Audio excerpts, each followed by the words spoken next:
ચલો દિલ્હીનો નારો આપી ખેડૂતોનું આંદોલન ફાર્મર પ્રોટેસ્ટ 2.0 ની શરૂઆત થઈ ચૂકી છે। આંદોલનકારીઓ હરિયાણામાં અટવાયા છે કારણ કે હરિયાણાની સરકાર આંદોલનકારીના દાવા પ્રમાણે દમન કરી અને તેમને રોકી રહી છે, દિલ્હી સુધી પહોંચવા નથી દેતી।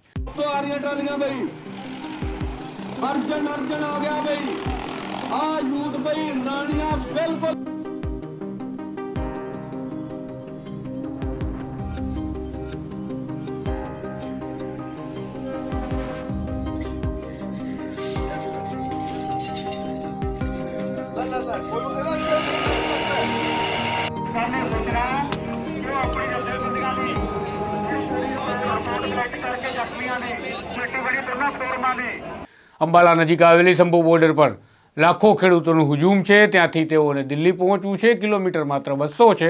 ગઈકાલે તેઓ આગળ ન વધી શક્યા। એક બાજુ ટીયર ગેસ છૂટી રહ્યો હતો તો બીજી તરફ ખેડૂતોની પતંગ ઉડી રહી હતી। એક તરફથી પાણીનો મારો થઈ રહ્યો હતો તો બીજી તરફ પંખા મૂકી દેવામાં આવ્યા હતા ખેડૂતો દ્વારા।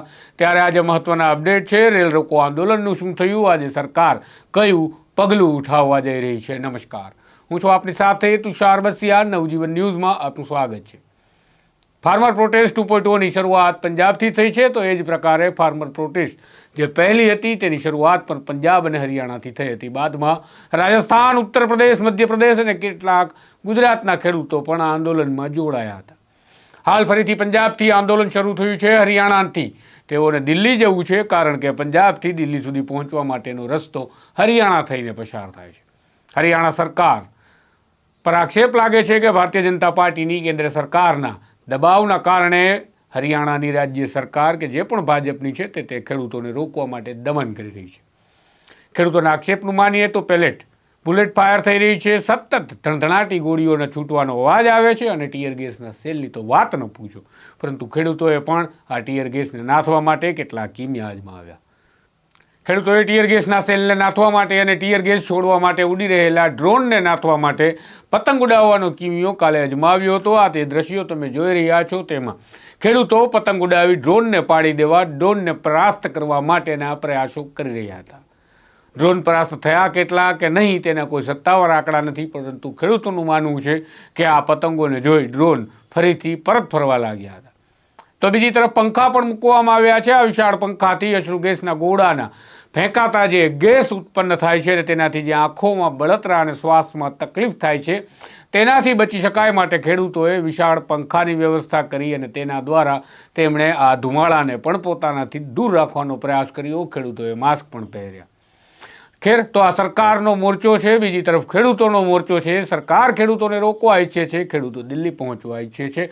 આ સંઘર્ષની વચ્ચે કાલે પંજાબમાં રેલ રોકો આંદોલનનો કોલ આપવામાં આવ્યો અને કેન્દ્ર સરકાર પર રાતોરાત દબાણ વધ્યું। ગુજરાતથી અમિત શાહ ફરી દિલ્હી પરત ફરી ગયા અને આજે સમાચાર મળી રહ્યા છે પ્રમાણે અર્જુન મુંડા, પિયુષ ગોયલ અને મંત્રી નિત્યાનંદ રાય સાથે ચંદીગઢમાં ખેડૂતોની મુલાકાત થશે। પણ એ પહેલાં આપણે ખેડૂતોનો અવાજ સાંભળીએ તો ખેડૂતોનું કહેવું છે કે અમારો આ જીવન મરણની વાત છે, આ અમારો જીવન મરણનો ખેલ છે, આ કોઈ અમે ફરીથી પેદા કરેલી માંગણીઓ નથી। ખેડૂત આંદોલનને રાકેશ ટિકૈતનું પણ સમર્થન મળી રહ્યું છે। રાકેશ ટિકૈતે ચેતવણીના સ્વરમાં કહ્યું કે ખેડૂતો પણ મારાથી દૂર નથી અને દિલ્હી પણ મારાથી દૂર નથી। ખેડૂતો પરત નહીં જાય, સરકારે વાત કરી અને નિષ્કર્ષ પર આવવું પડશે, પણ જો ખેડૂતો પર દબાવ બનાવવાની કોશિશ કરવામાં આવે છે અથવા તો કોઈ એવા પગલાં લેવામાં આવે છે તો યાદ રાખજો, ટિકૈતથી ખેડૂત અને દિલ્હી બંને દૂર નથી। અમે તરત આ આંદોલનમાં ઝંપલાવીશું। તો બીજી તરફ ગુરુનામ સિંહ ચઢુનીને ત્યાં પણ આજે બેઠક થવાના સમાચાર છે અને તેમની બેઠક બાદ શું નિષ્કર્ષ તેમનું યુનિયન લાવે છે, ભારતીય કિસાન યુનિયન, તેના તરફ પણ સૌ કોઈની નજર છે।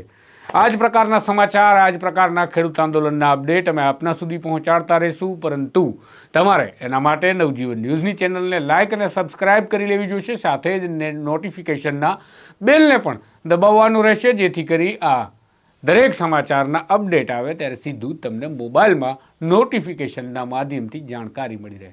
નમસ્કાર। વૈષ્ણવજન તો તેને કહીએ જે પીડ પરાય।